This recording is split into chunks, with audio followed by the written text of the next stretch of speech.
Good morning. Good Sunday morning. Everyone having a good morning here in America's Mart? Yeah, everyone's like, I'm still sleeping. My coffee hasn't kicked in yet, but just wait.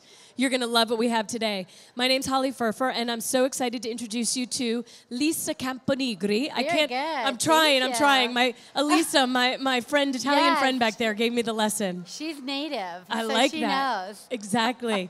And we're talking this morning about the family meal. Right. And, the Sunday tradition. I think we all kind of went through that growing up, but we don't really do that much anymore, do we? Well, I think it's a shame that we got away from it. But what I've done is try to bring everybody back to it, and it's so simple. I think one of the reasons we shy away from Sunday dinner is certainly not because we don't want to eat with our families. Everybody wants to set time aside to eat with their family, cook together, eat together, talk about what happened last week, talk about what's happening this coming week. But, our lives are so crazy and so busy that we think, oh, I don't have time for that. Oh, it would be too complicated. So it's really very simple if you just organize, prioritize, show your family that this is really important for you. It's important to them. It'll become important to them as well. Fantastic. Okay, so I'm going to come out into the audience, and if you guys have any questions, Lisa said she would love to talk with you during the cooking demo. Anything you want to talk about, just let me know. I've got the microphone, and I'm going to hand it over to Lisa. Thank you. Oh, and a quick reminder, there is a beautiful book that you're going to want to check out. If you want a book by Lisa, signed by Lisa, right after in the Roadrunner showroom, 819, Lisa will be there answering more questions, signing books, taking photos, and all that. So, Lisa, it's all yours. Thank you. Well, good morning, everybody. Thank you so much for being here. Or as we say, buongiorno. And this is very appropriate that I'm here today doing this demo because it's Sunday, right? And my book is Whatever Happened to Sunday Dinner. And as we were just saying, I was raised with Sunday dinner. It was a huge tradition in my family. I'm half Sicilian and half Neapolitan. As I like to say, the two best cuisines in the world, two best parts of Italian cooking in the world. And so it was really, really important as I was growing up. My grandmothers, we always gathered either at my grandmother's homes or my mother's home. And Sunday dinner was just very important. It was a time to reconnect with your whole family. So your aunts, your uncles, your cousins, brothers, sisters, we always included neighbors, friends. It just depended. So when I had my own children, my own family, I decided I'm definitely making Sunday dinner a priority. Now, like many of you, I've worked my whole life outside the home and while I was raising my children, but I thought, that's not going to deter me. I had a lot of girlfriends who said, oh, we can't go through all that. We work all week long. We catch up on weekends.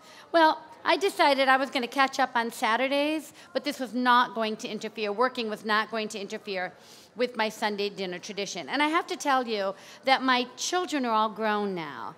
And they say to me all the time, Mommy, we love the family vacations that we took together. We love our memories, but our happiest memories are in the kitchen with you on Sunday, cooking together and eating together. So I wish I'd known that before I paid for all those vacations. But, no, happy I did. Just kidding. But, that's, I think, to me, I'm sure for all of you too, something like that from your children, that means everything in the world to hear something like that. So I decided, actually, it was my daughter. I have one girl and two boys, and it was my daughter, who's my eldest, who said, Mommy, you really should write a book on your menus. I mean, I'm not a professionally trained chef. I'm what we call in Italy a home cook. I cook at home for my family. I learned from my grandmothers. And as a result, all of my recipes are what we call country rustic Italian cooking. If you walk into any Italian grandmother's kitchen, these are the recipes in my book that you're going to find.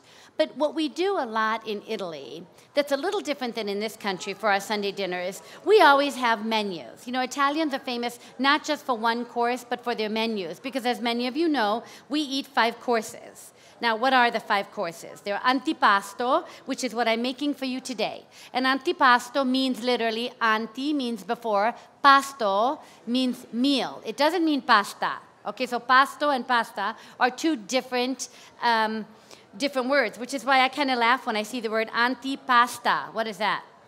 I don't know. Before the pasta? I don't know, but it's not an Italian word. So antipasto means just before the meal. And this is like an icebreaker, right? Or as the French say, I love what the French say, amuse-bouche, right? Tease your mouth. So you're looking forward to your meal. And that's what I'm making for you today, a lovely antipasto, which is perfect for this time of year with our gorgeous tomatoes. And then following our antipasto, we have our primo, which is first course. And our primo is usually a pasta, a risotto, polenta, or a soup. And that's our farinicious, it's our grain course. And, you know, of course, all of you know how much pasta we eat. So 8 out of 10 times it's a pasta. But, you know, up north in northern Italy, we like polenta. They eat a lot of minestre, which are soups. And then we go to a secondo, which is our second course. And that's our meat, fish, or fowl. So we do, contrary to what people think, in Italy, we eat a lot of protein. We eat very little pasta. Our pasta dish is probably the size of your hand. No more than that. We don't get, you go to a restaurant here, you get a platter. I look at that. That feeds 4 easily. And that's your plate of pasta here. Nobody needs to eat that much pasta, right? But people say they go to Italy, everyone's so thin. Our portions are small, and we walk a lot. So you have your protein, which is your meat, fish, or fowl. That's your second. Followed by or served with what we call a contorno, which literally means to go with. So it's what we would call in the United States like a side, and it's a vegetable or a salad.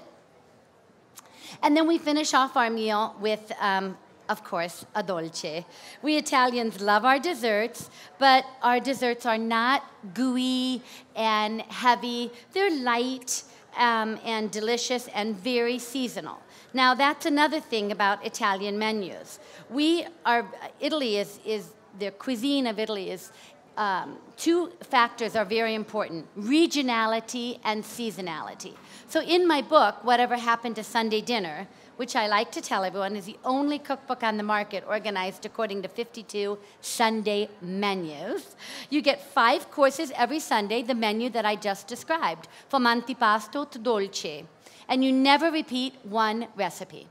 So you get over 250 recipes in the book. And I describe for you in the beginning of each menu both the regionality and the seasonality. Now, you can imagine regionality, north to south. Food is very different in northern Italy than it is in southern. As I said earlier, I'm southern Italian, and so I grew up on a lot of red sauce, seafood, vegetables. When I lived for many years of my life in northern Italy, I learned the white sauces, the cheese sauces, the polenta, the risotti, and those are all in my book as well. So I describe the regionality and the seasonality of each menu that I make for you 52 times. So that's how we eat. We eat according to menus. So when I went to write my book on Sunday dinner and how important it is to get back to this tradition with the family, my daughter said to me, you shouldn't just, divide your book the way other cookbooks are divided, different sections of food. You should make your menus that you're famous for. So what you have are my 52 of my menus, because I have many, many more than 52, that I make for my own family on Sundays, all ready for you to prepare with your family. So all you have to do is get in the kitchen, cook together, and eat together. And as I say, it'll prove to be the 52 happiest days of the year. It's just amazing. So what I'm making for you today is an antipasto in my, I'm just going to grab a little napkin, if you don't mind, and clean up this tomato mess. But I'm making an antipasto from one of my menus, and this is something that we love to eat in Tuscany. And this is a tomato prosciutto tart, we would call it. Or in Italian, we call it tortino, which means a small tart. And it's very simple to prepare. I like to describe in my cookbook what dishes, which recipes of each menu are easy for children to prepare. I started cooking in the kitchen with my grandmother when I was about 9 or 10, my Sicilian grandmother, to whom I dedicate my book. And I started my own children actually in the kitchen with me when they were 4. And so there's always something, when you have 5 courses each Sunday, there's something the children can prepare. Maybe the salad is easy for them to prepare, or maybe the dessert is an assembly-only dessert. Also, because I am Sicilian and Neapolitan, southern Italy is very hot many months out of the year. But notwithstanding the fact that we have a lot of heat, we love our pasta every week. So I have about 10 or 12 no-cook pasta sauces in my cookbook where you just assemble the ingredients, cook your pasta, toss it. So there's no simmering involved, which is really lovely on a hot day. So today what I'm making for you are the tomato prosciutto tortini. And these are very simple, but a very unique taste. Now what I'm doing right now is I'm cutting up prosciutto di Parma. Does everyone know what prosciutto di Parma is? So in Italy, this is prosciutto crudo or prosciutto cotto. Let's have a quiz. Brava! Chi l'ha detto? So there you go, the resident Italian. You cheat, that's not fair. We don't want to hear from you. No. So crudo means simply that it's aged, it's not cooked, right? Cotto means cooked. So prosciutto cotto is more like what we eat. You know, in this country, we eat our ham, we buy it and it's already cooked. So I'm cutting up this prosciutto crudo. Of course, prosciutto di Parma is so famous. It's so wonderful. It has such a unique taste. So what you do is you start by, there's a lot of chopping involved in this antipasto. And what it is I chop up prosciutto crudo, sliced tomatoes, and then I'm going to chop some garlic, salt and pepper, and we're going to put it all into the, I have a blender today, but you can use a Cuisinart. You can use, somebody said something about a veggie master. We were joking before. We Italian home cooks, our kitchens are not fancy at all, you know. We don't have all of these fancy schmancy machinery. You don't need that to make Italian food. You turn to any page of my cookbook and you'll see never more than 5 or 6 ingredients for each recipe. Simple, fresh, healthy, that's what country rustic Italian food is. So to make these tortini, the base of the tortino is, I use puff pastry in the United States. So what do we do? What I did was I put some olive oil on my cookie sheet. And as you can see, again, being a home cook, we improvise. I use an espresso cup at home or a coffee cup. This is a little, a bowl where you could put salt or pepper in it. Then you take your sheet of puff pastry and lay it out. And then we just cut our circles. And we're going to put these circles of puff pastry right onto the prepared cookie sheet. And all that means is it has olive oil on it. And then on top of these puff pastry circles, what we're going to do is we're going to mix up our filling, which is prosciutto crudo, garlic, salt, and pepper. And we're going to puree that in the blender. And we sort of spread that delicious filling onto the puff pastry. And we top it with a lovely tomato slice. Then we're going to chop up some basil and make sort of a basil olive oil, your own homemade. Now, if you buy your olive oil with basil already in it, that's fine too. We're going to drizzle a little basil olive oil on the top. And then we bake them for 10, 12 minutes. And you get this fabulous melt-in-your-mouth tortino. If I look like I'm tilted over here, there's a drain. I'm not. No, I haven't had any Chianti yet. You're in good shape. We're not seeing your head. Although in my book, it's never too early for Chianti, so that would be appropriate as well. Does anybody have any questions so far for Lisa? Please feel free to interrupt. Otherwise, I'll just talk away. Yep, here's a question. Yes.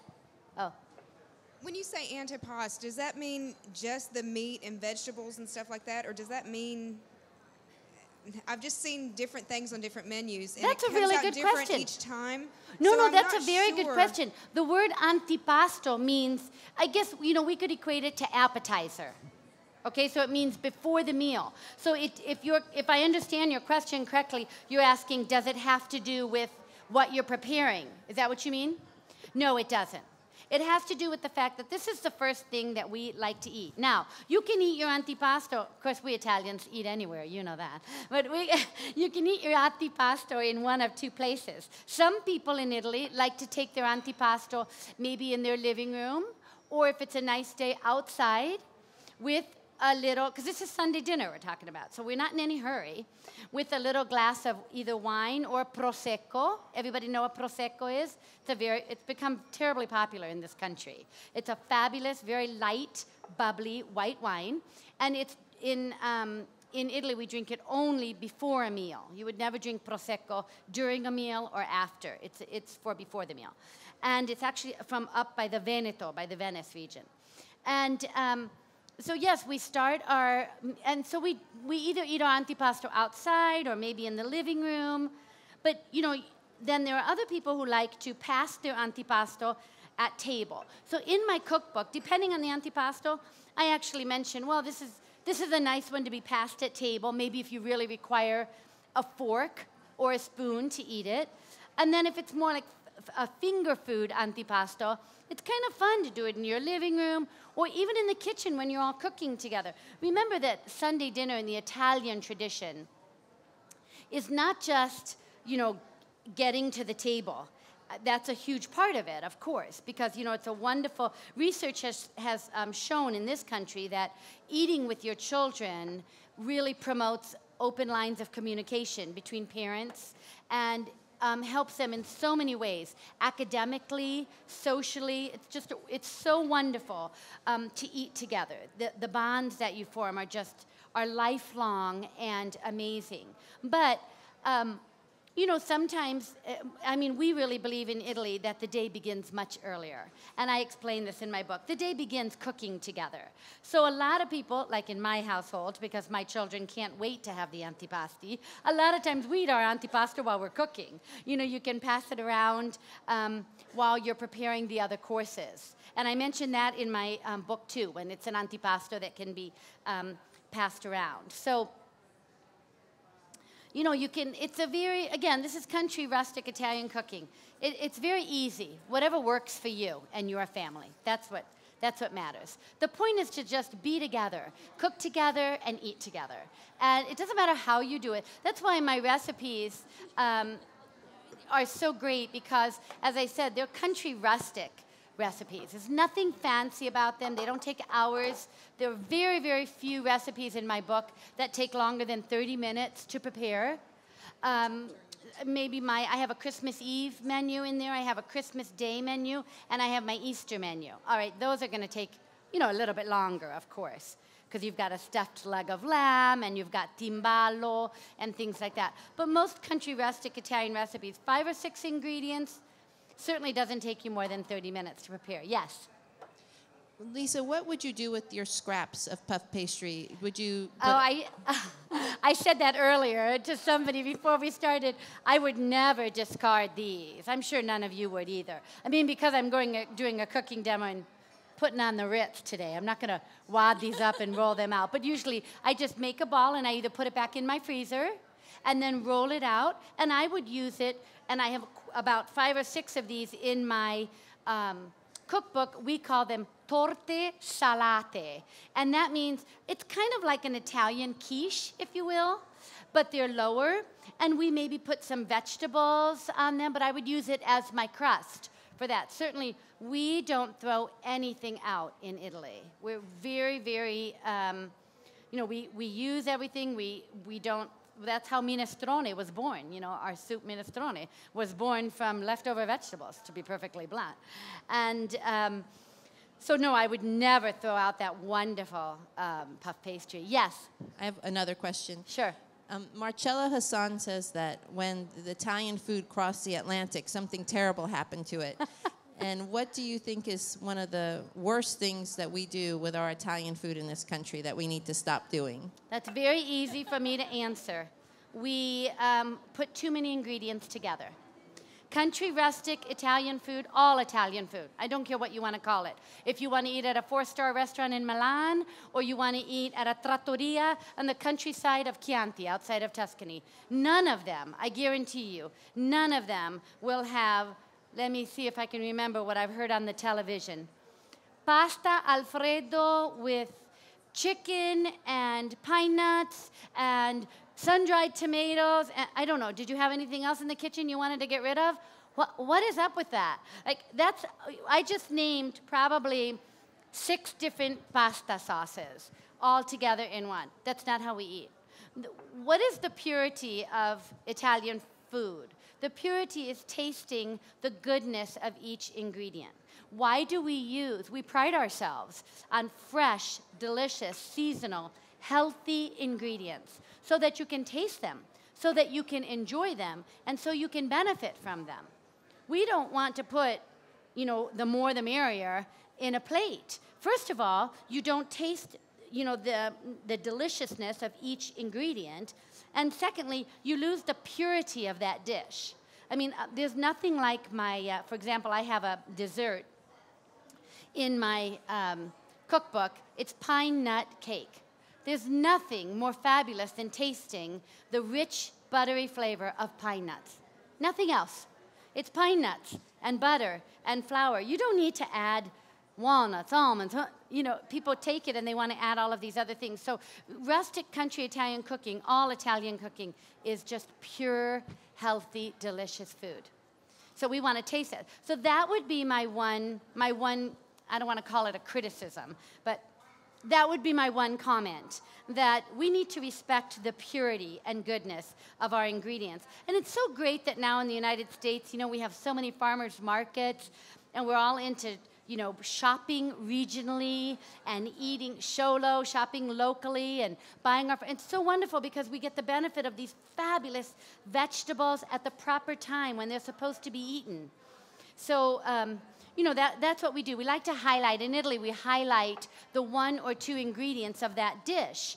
And my only comment would be that here we combine too many things. I thought you were going to mention something else that I mentioned in my cookbook, which is that, you know, Italian food is actually poor food. So we also, you know, we don't, for example, our meat sauce doesn't, we don't have a lot of meat. And when Italian Americans came to this country, as a sign of our prosperity, we went overboard. So how many, let me just ask a question. How many cheeses do you put in your lasagne? First of all, it's lasagne, not lasagna, because lasagne is plural, and you have more than one layer of noodle, of the lasagna noodle. It's one layer of lasagna. The dish is called lasagne. So how many cheeses do you put in your lasagna? How many? 3. What are they? Mozzarella, Parmesan, and ricotta. Oh, that sounds delish. Sounds yummy. Have you ever had lasagna in Italy? I think I have, but it was a long time ago. How many cheeses were there in it? Probably 1. Very good. She's smart. This is a smart group. 1. So that, what you just named is a sign of we Italian Americans coming to this country and having, you know, more affluence, if you will, and therefore being able to buy more things. All of a sudden, this Italian American lasagna was born, which is good. It's delish. I love it, and I make it. My family loves it, but it's not Italian. It's Italian American. So Italian lasagna has meat sauce, bolognese. We in this country, we know it as bolognese. In Italy, you know, do you know why it's called bolognese? Sorry? The meat sauce in Italy, why is it called bolognese? Does that mean with meat?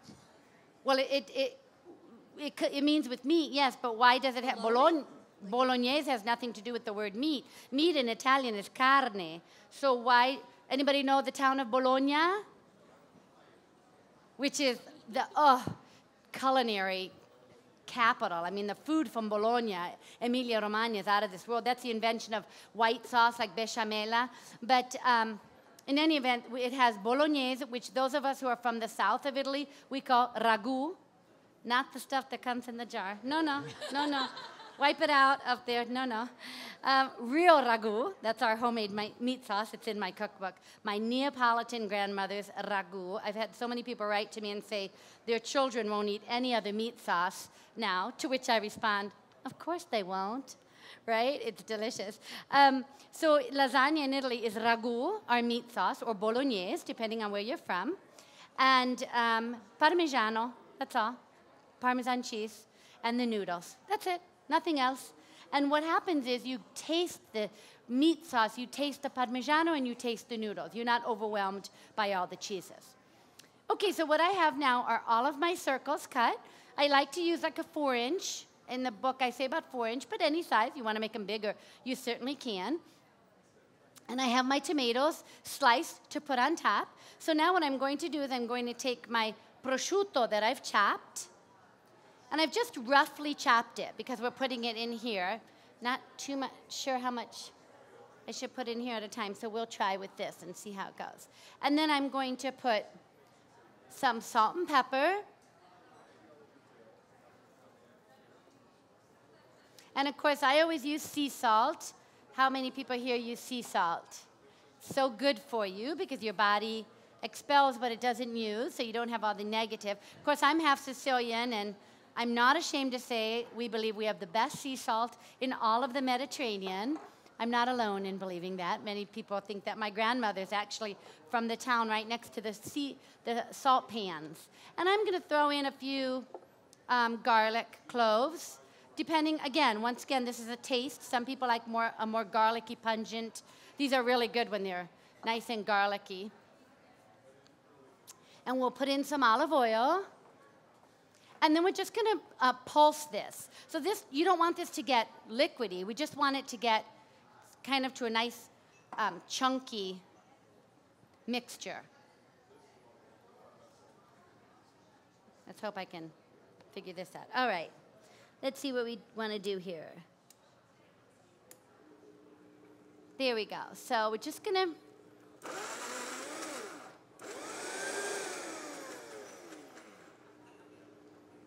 Again, we don't want it too smooth.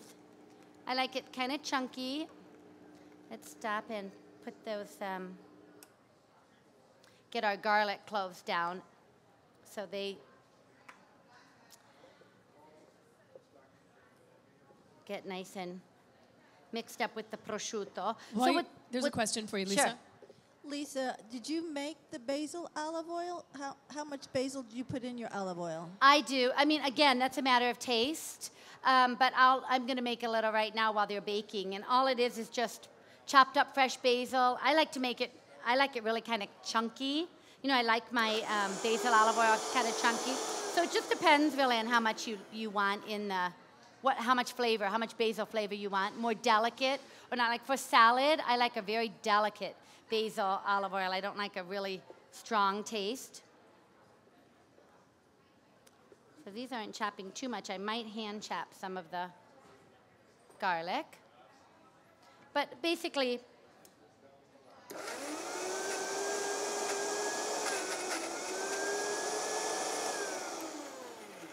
that's all we want to do is just pulse it so it gets nice and chunky. Let's see how these garlic came out. If they didn't, then I'll chop them by hand and put them in there. So this is what it looks like. Just a yummy prosciutto with olive oil and garlic. We'll do a little more of that. And then we're going to spread this over the puff pastry and put the tomato on top. And then drizzle with the olive oil with basil in it. And it's just yummy. Put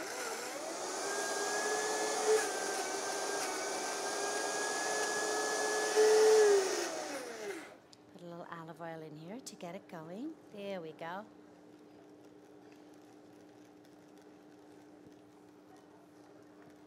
Are there any other questions for Lisa while she's making it chunky? Okay. Now, where would you find that prosciutto? Can you find it at a grocery store? Do you have to go to a specialty store, a butcher? Well, I like to joke that I live now in northern Indiana.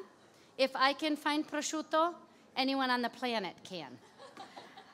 We don't have a lot of Italians where I live. Of course, I have the very lovely benefit of being close to Chicago. But now, prosciutto can really be found in the deli of any major grocery store chain.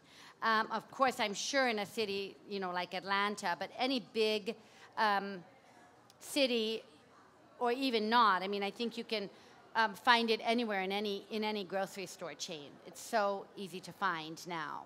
And they usually have prosciutto. Now, there are a lot of different brands. There's prosciutto di Parma, there's prosciutto San Daniele, which is a wonderful brand. As long as it's imported from Italy, in my opinion, I think they're all really good. Some people love the prosciutto from Canada, which is very popular in the United States. I've had it. I think it's very good. Obviously, if you can get the authentic, that's the best. It's like Parmigiano. one thing I mentioned in my cookbook is, in Italian food, because we use so few ingredients in our dishes, don't scrimp. There are so few. I think that you should really get the best from Italy that you can. Now, when you were talking about imported pasta, if you don't want to make your own, obviously, pasta is pasta is pasta. In Italy, every region has great pasta, so you don't have to go overboard and, be really fancy with your pasta. Okay, so here we have our prosciutto crudo, olive oil, salt and pepper, and chopped up garlic. That's all it is. So simple. And we're going to take this and we're going to spread it on our puff pastry. Can you talk a little bit about the olive oils you like to use? Absolutely. Of course, I'm Sicilian, so I love Sicilian olive oil. Olive oil is made in Italy north to south, from Piemonte to Puglia. And it's all very good. It's just different. Some is bitier. Tuscan olive oil is bitey. So, you might want to use it on raw vegetables, salad, whereas some of the more mild ones from Lazio, from Piemonte, from Puglia are good for cooking. And mostly it usually says on the, I'm just looking for a little, well, I'll use this, it's a little big. It says usually on the bottle, what you want to use it for, what it's recommended for, but every region produces a different tasting olive oil. The reason for that is a lot of people don't know that olive oil has a lot to do with the climatic conditions. And Tuscany is, for example, rolling hills and mild or moderate temperatures, whereas Sicily, it's very hot, and we have some deep valleys in which we grow our olives. So a lot has to do with the position of the trees, the amount of sunshine they get, the amount of rain they get. We don't get much rain in Italy, only January and February, and it's unfortunately scarce. So, all of that, all of those climatic conditions have so much to do with how the olive grows, and therefore what kind of taste the olives have, and what kind of olive oil, if it's going to be bitey or more smooth. Another thing is, a lot of people pay more because it says first pressed or cold pressed. You should know that just in the last couple of years, Italy passed laws. All olive oil made from Italy, now this is Italian olive oil, not blended olive oil with olives from other countries, but pure Italian olive oil, let's say a De Cecco, or I think De Lalo also is. It says right on the bottle, only made with Italian olives. That means it's all first pressed. So you don't have to pay extra for that now, because what they're not telling you is everything is cold pressed and first pressed. You only have one press of the olive now in Italy. How did you end up in northern Indiana? That's the question. Isn't that a good one? I get that a lot. Well, it's kind of, I guess, historic. My father was given a position at the University of Notre Dame. He was a professor of Italian philosophy, specifically very obscure 15th and 16th century philosophers. Now, doesn't that sound exciting? Isn't that a good? You can imagine him at a cocktail party. A lot of yawning going on. My mother used to say to me when I was little, go out and make sure Daddy's not talking about his work. No one cares. No one finds it interesting. Tell him that. Not to be a boring intellectual. My mother's very outgoing and social and a lot of fun. So he was given a position at the University of Notre Dame. And so he went there right after getting his PhD. And as a result, my parents stayed there. My father has since passed away, unfortunately, but my mother is still alive, and she lives in South Bend alone. And I wanted to be near my mother, so I bought the house next door. Am I a good Italian daughter or what? Thank you. Kudos to me, right? I agree. I remind her of that frequently, by the way. So you don't have to put too much of this mixture because, it's rich. This is prosciutto, olive oil, garlic, salt, and pepper. And as many of you know who like prosciutto, prosciutto's rich. You don't need a quarter of a pound of prosciutto each. It's It's seasoned, I mean, it's aged, so it's a rich ham, delicious, but, and very unique in its flavor. So just a little bit of it like this. Here's a question. Yes. Speaking about olive oil, is there a difference between extra virgin olive oil? Yes, there is. And what's better to use? There is, well, extra virgin olive oil has a very clean taste. Again, it has to do with the process that they use with the olives. Does not have to do with the pressing, though. Does not have to do with the cold pressing or the first pressing. And I use extra virgin olive oil when I drizzle on vegetables, you know, when I'm going to eat it fresh. And for my salad dressing, always. I don't always use extra virgin olive oil for my cooking. You don't always have to do that. I buy all my olive oil from Italy, in the sense that I go to a store that, any grocery store. I shop frequently in Chicago, where they have enormous, selection of olive oils. But I buy Italian olive oil because I like the taste. I'm used to the taste. Spanish olive oil I find to be delicious. I love it, but it's much stronger. So is Greek and the olive oil from Turkey. I find it to be a stronger taste. But I use just regular olive oil for my cooking, like with my sauces. I don't think you have to use necessarily extra virgin. It's really a question of taste, in my opinion. Olive oil is a question of taste. It's very personal. Some are very strong. Some are much more mild. I like a stronger olive oil. I'm Sicilian and Neapolitan. We like everything stronger. I like strong wine. I love a full-bodied red wine. I love a bitey olive oil. So, but I don't think that you have to use the extra virgin for your cooking necessarily. I also tend to use a lot of olive oil. I love olive oil. So, using a lot of extra virgin can get costly as well. Any other questions Yes. for Lisa?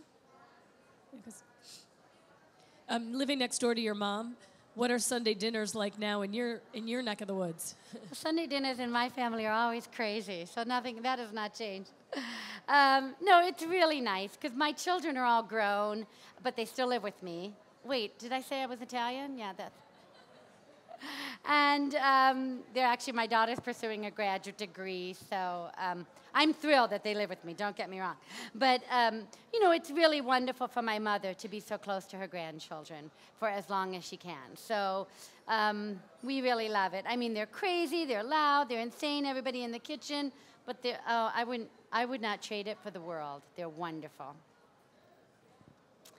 So, it's just a wonderful, wonderful tradition. I feel blessed. So now I'm taking my aroma tomato slices and just putting them on top of the puff pastry that's been topped with a teaspoon of the prosciutto crudo, salt and pepper, garlic, and olive oil mixture that we've run through a blender, your Cuisinart, your food processor, whatever you want to use. Can we Again, talk this about is country rustic Italian cooking. Feel free to, do what works best for you. Yes. Can we talk about tomatoes? So you're Sure. using Roma tomatoes. I am. We know there's so many different varieties of tomatoes today.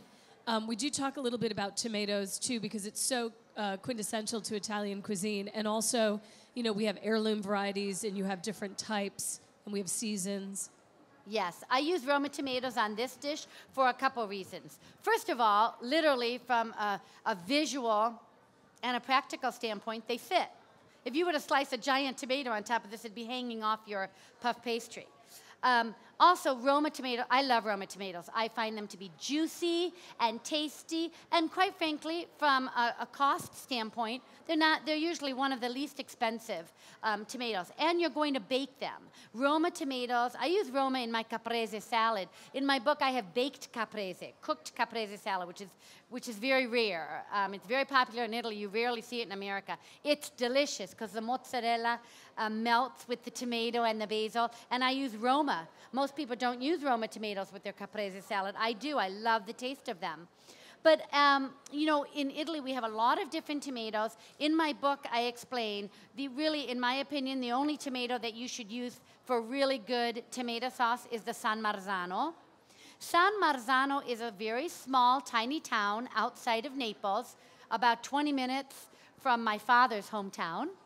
And they have the perfect combination of soil and weather that makes the most amazing sauce tomato, the San Marzano.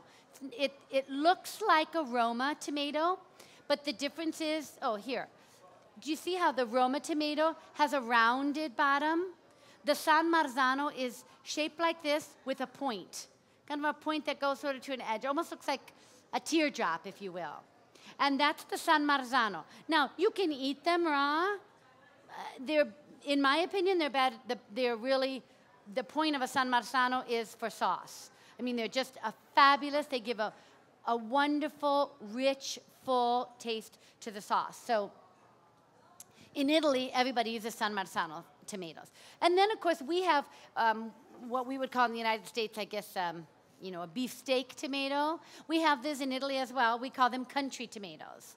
And those we usually use on our panini, our sandwiches, or we might use them, you know, with other vegetables to adorn the vegetables on top and bake. For we make our own, I make my own sun-dried tomatoes, and they're in my book. Very simple. I use Roma or San Marzano, one or the other.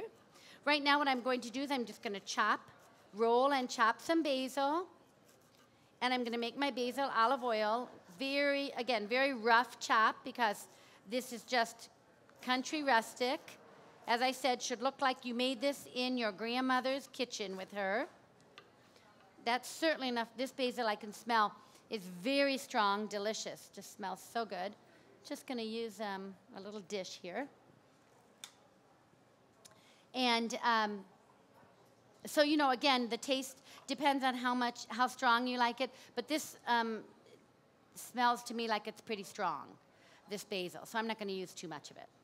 So what we're going to do is we're just going to take a little bit of this basil olive oil and drizzle it over the tarts. And then this basil's going to bake right into that prosciutto and tomato, and it's going to be so yummy. Any more questions for Lisa? Yes. Oh, any questions for Lisa? Throwing it out. Everybody's transfixed, and I think a little hungry. I'm sure. So one more thing that I like to do here is I turn up the edges a little bit of the tart. Now, you don't have to do that. I like to turn up the edges of the puff pastry to keep the prosciutto mix inside, and it just I think it looks pretty, but again, you don't have to. You can cook it just flat like these. And they come out. These you can eat with your fingers. You can eat with fork and knife, whatever you feel like if you're at the table. This is a great appetizer if you're throwing a party, too. This is a great finger food. Oh, I serve these in the living room when I have a dinner party very frequently because, you know, they're yummy. And people always say to me, what's under this tomato? It's what I love about so many of our Italian recipes. We combine, well, you know, Italians are known as very creative cooks. Even though we don't have an enormous selection of ingredients. You know, we frequently use the same ingredients, but we're very creative with our use of them. And people are constantly asking me, what is this? I have a wonderful dish in my cookbook with lamb medallions and prosciutto that I make in a wine sauce. And people say to me, what's underneath this lamb medallion? What's underneath here? So I'm just sort of spreading out my basil here, so that everybody has some, but not too much. And could you make that prosciutto ahead of time and maybe refrigerate it? So say you're going to have a party and you wanted to serve this first. Oh, sure. You could put it in the refrigerator. Well, you can do everything. You can slice your tomatoes. You can chop your prosciutto, make your prosciutto blend in the blender, your puree. You can puree it all together if you'd like and have that all ready to go in the fridge and then just assemble last minute. So let me just show you with a couple of these what I like to do. I like to sort of turn up with my fingers, make it almost looks like a little cup, like that for when they cook. Again, you don't have to, but it looks kind of pretty. And then probably for time's sake, we should probably pop these in the oven. So we're going to put them in the oven at 375, just 10 or 12 minutes. And don't forget, if you wanted to buy one of Lisa's cookbooks, and she'll sign it for you afterwards. It's in the Roadrunners showroom, which is showroom number 819. They'll be there afterwards. Boy, if I had my ovens this high in my house, I'd need a step stool, right? I'm little. How do you do that? This gorgeous kitchen. And if you have a retail space, this book would probably be beautiful when you sell, maybe if you sell some products or some of the tools. Did you have a question? Oh, I'll find out for you where Roadrunners is. There we go.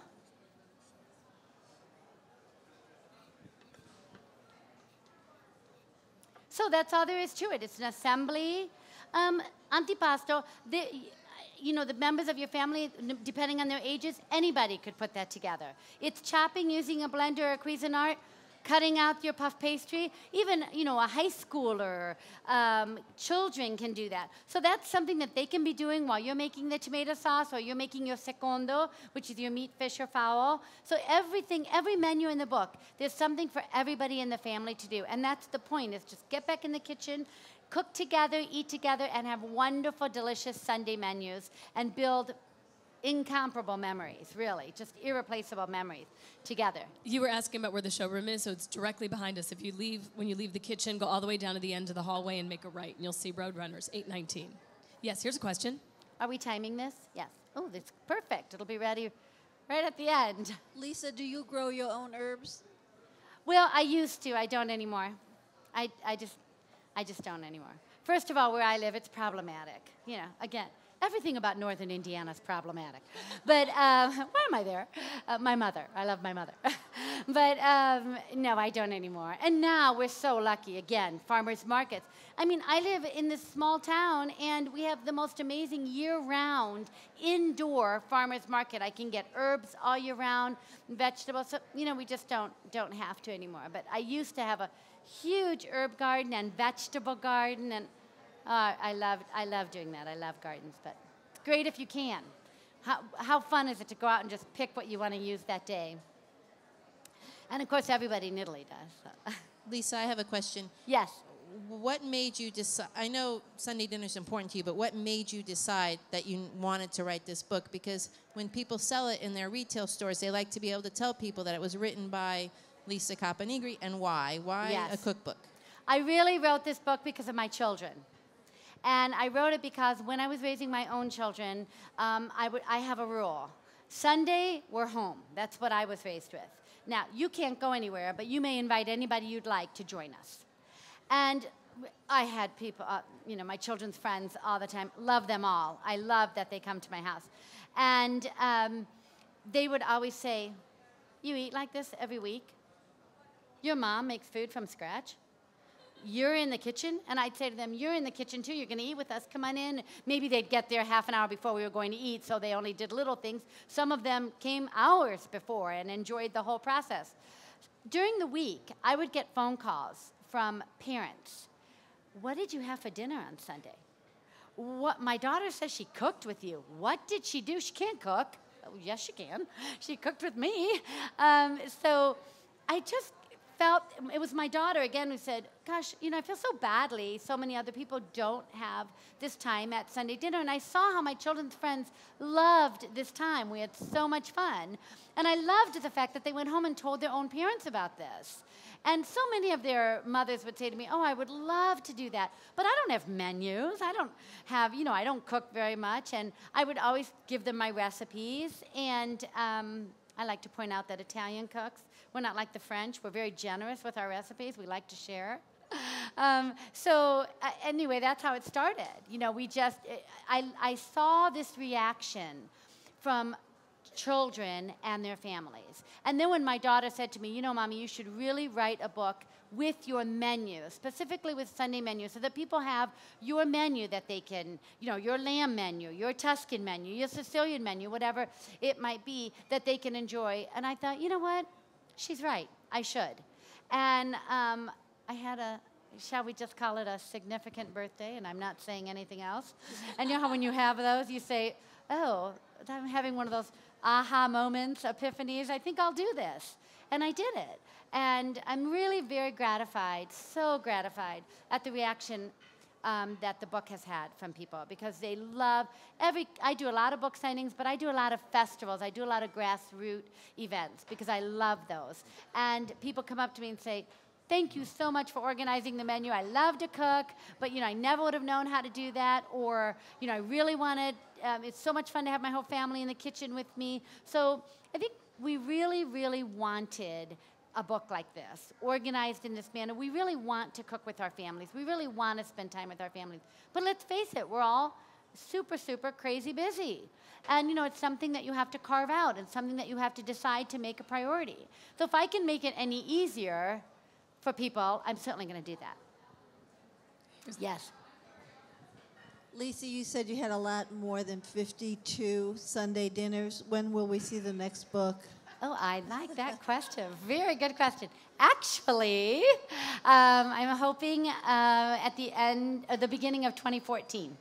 And I would like to do, now of course I have to talk to my publisher about this, but I would like to do Whatever Happened to Sunday Dinner Volume 2. I've certainly had an enormous amount of requests for it. Because here you're set for 1 year. But maybe you want to have a whole nother year of menus and then rotate the books, like every 2 years. I have enough menus, believe me, I could write probably 3 or 4 of them without repeating. I have, the wood cases that your wine comes in from Italy? They lie down on the side. I collect those from store. No, I don't really drink all that wine by myself. Ha, ha, ha, ha. Or maybe. But those are full of my recipes. I just have, and I must have at least 6 or 7 of those, full of recipes and menus that I love to create. So I have plenty to do. Volume 2, Volume 3, Volume 4. Let's hope we see those volumes, right? Is there a dish that is a go-to dish in your family that, even though you have a bunch of them, it's a Sunday, everybody says, oh, Mom, can you please do this? Or, oh, Mrs. Caponigri, My please do this. Neapolitan grandmother's ragu sauce, her meat, is constantly a request from my children. It's just fabulous. It's velvety, it's delicious. And then I have a really interesting, I raised my children in Tuscany for 12 years. So they are sort of, they love Tuscan food. And certainly I'm not Tuscan. But there's a Tuscan pot roast that I make in my crock pot with porcini mushrooms and Chianti wine. And that's a huge request as well. Literally on a fall day or a winter day, melts in your mouth. Thank you. Speaking of wine, Lisa, do you talk about wines as accompaniments, or what are your favorite wines to go with your dishes? Thank you. That's a great question. I don't do wine pairings in this book. I do want to do them in my next book because I'm not a sommelier. I'm not a wine expert. I do love Italian wine, and I know what I enjoy and why I enjoy it. I have gone to little classes around Italy. That's something I'm hoping to do more of in the future. But I do mention my favorite wines. I love Chianti, and I love Sangiovese.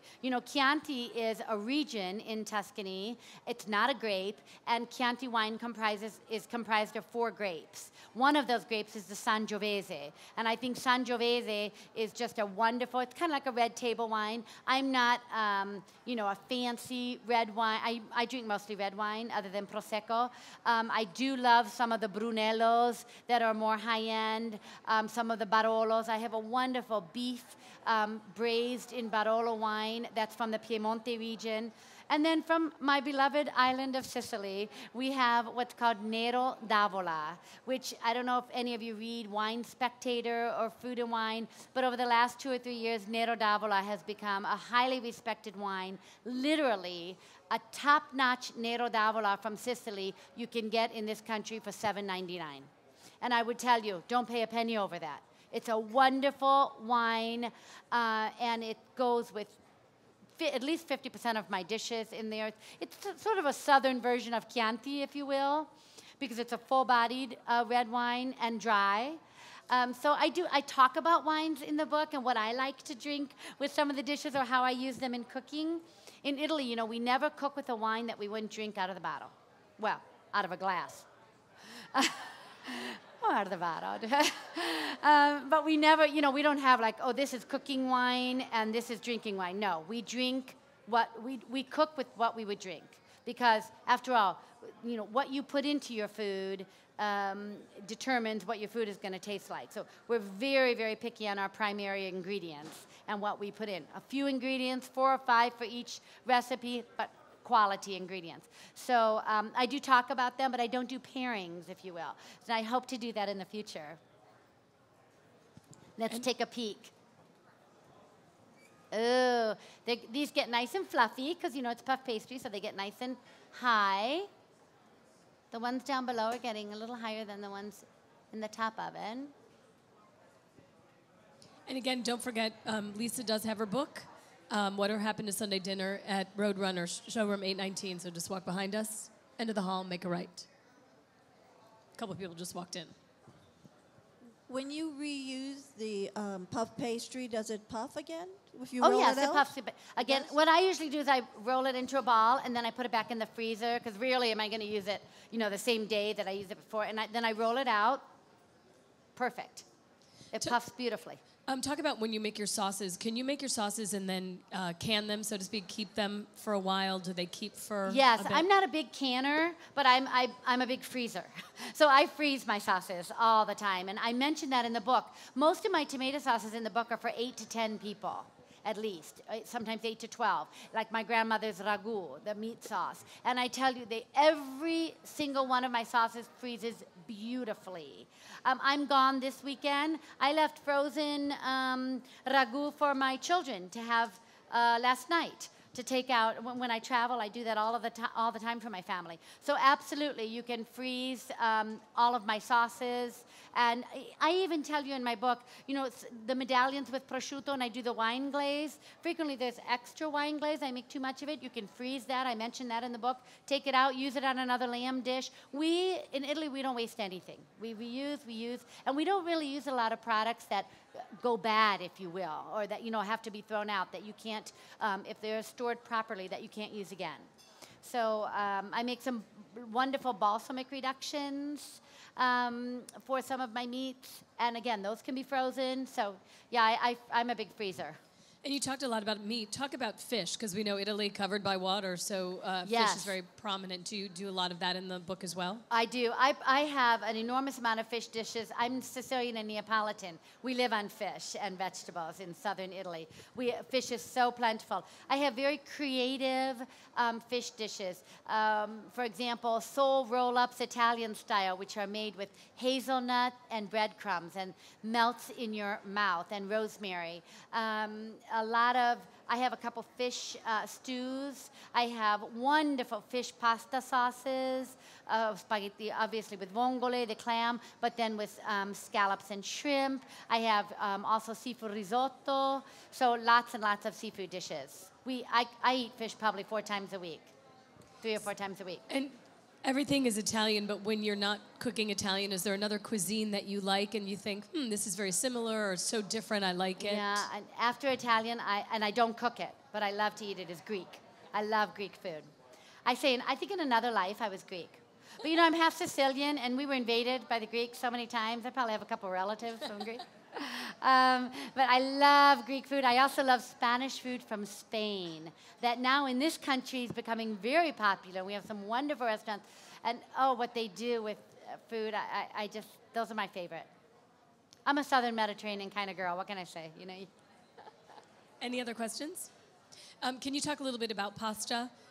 You know, when we think of Italian food, we think of pasta. You mentioned it as small portions on a side dish, but Yes. not a lot of us have the time or we have the instruments to make homemade pasta. So what would you recommend to get the best pasta, the best meal? Well, I give you my recipe for homemade pasta in my cookbook. Very easy. You make it in 20 minutes, literally. I have a $25 pasta machine from Italy that I bought in 1980. I still use it. It's not electric, it's hand. I believe in the oldest, the most simple type of instruments from Italy. They work the best, they last the longest. So I mentioned that in my book. I make homemade fettuccine and pappardelle. For every other type of pasta, we're so fortunate now in this country. We have such great imported pasta from 99 cents to $2.50 a pound. Excellent, outstanding, personally, I love pasta from southern Italy, Naples, Puglia, Abruzzo.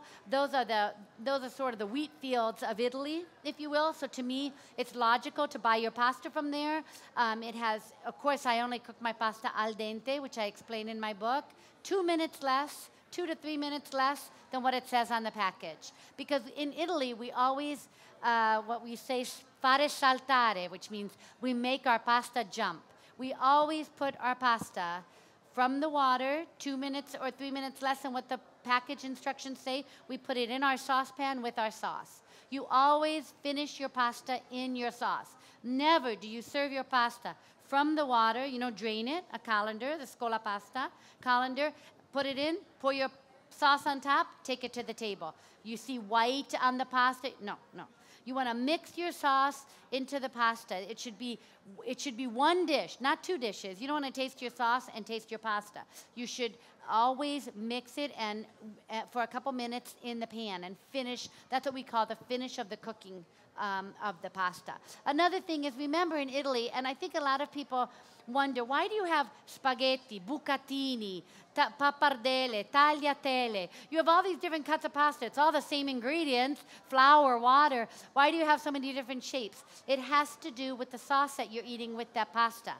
So if you have rotini, we call them rotini in English, some people call them eliche, the curly type of pasta, if you will. That's perfect for pesto, because pesto is a dense, thick, rich sauce, and you want to taste it on your pasta. You would never serve pesto on spaghetti. It slides right off, and you're left with your pasta, your noodle, with no sauce on it. So you want something that's going to get into the crevices. So Alfredo, on the other hand, you would always eat, because it's such a rich sauce, you want it on a long, thin pasta, like fettuccine or linguine. So it's very important to know the pasta that you're serving with your sauce. There really is, we're not just all insane in Italy making all these cuts of pasta because we have nothing else to do. Let's make it curly today. There's a reason why we eat the pastas that we eat, and it has to do with the sauce that you're putting on it. I think maybe some of these might be done.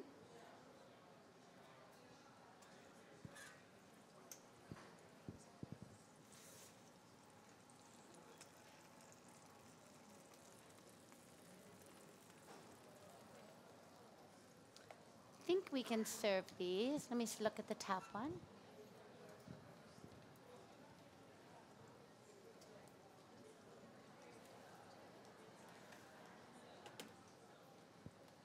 Do you like it? What are we thinking? You probably need 1 more minute. Okay. And don't forget, if you want the cookbook, join Lisa just after the demonstration. Straight back, Roadrunner, showroom 819. And the publisher is Sterling Publishing. If you want to order, I'm sure, online and send them as gifts and all that stuff. Because I think that would be a great gift for somebody. And then, hey, Mom, when am I coming over for dinner, right? How do you know when they're finished? What should they look like, Lisa? I like puff pastry to be just slightly brown. So there's one tray that's good to go, that's just slightly brown, and the others I think are just another minute, so they get nice and a little crispy on top. Not too much, but a little crispy. Maybe we'll change these 2 around. So if we wanted to take a trip to Italy, Lisa, and we wanted to vacation and enjoy the country, where would you recommend? What's your favorite spot? Well, boy, that's a hard question to answer. I don't think that there's a part of Italy that I wouldn't recommend that you visit. The food is different north to south. I'm a huge proponent of going to Sicily. Like, a lot of people are a little afraid, I think, a little hesitant to go to Sicily because they don't know as much about it. But it's the food, the people. It's very, very rustic. It's like the peninsula 20 to 30 years ago. So it's a little more rustic than the rest of Italy, but it's the most amazing experience. I don't know one person that hasn't gone to Sicily and come back and said, that's someplace I'm going again. I had the most fabulous trip of my life. Tuscany, Piemonte, Lombardia, Venice, Lazio, everything from Roman north. very elegant, very sophisticated, much more expensive than southern Italy. Fabulous food, fabulous people. A lot of people now, I recommend to go to Puglia. Puglia is the heel of the boot. You know, in Italy, they call Puglia the new Tuscany.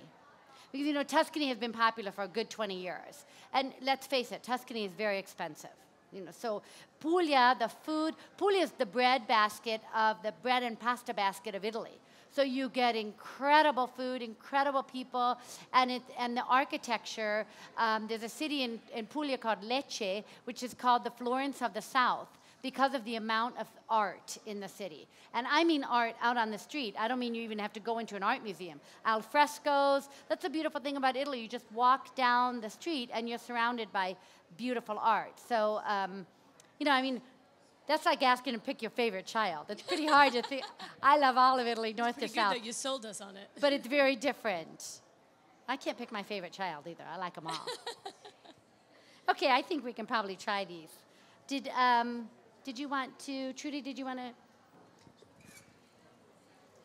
You know what we could do is why don't we just lay them out and then people can grab one as they leave. They're a little and hot. come I don't want see you in anybody the to burn showroom. themselves. Maybe, do you think we should put them on the napkins? Yeah, these are good. Okay, we'll pass them out. That's good.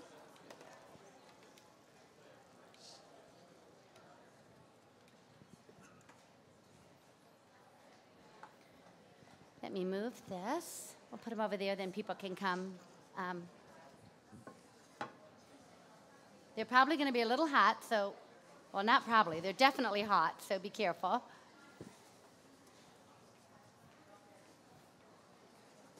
They really did But- puff up. Yeah, I think, I hope these, I think, should be done. Do they look good? Yeah, okay, great.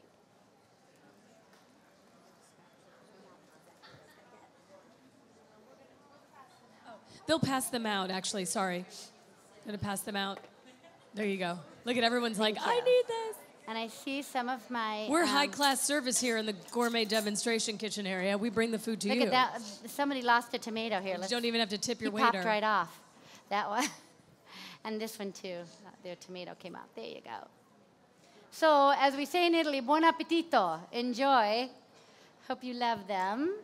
Any last questions for Lisa? I can use this. All right, well, one. then they'll serve that. Thank you, Lisa Caponigri. You're very welcome. Thank you Thank to you all so of you. much for being here. And remember, cook Sunday dinner with your family.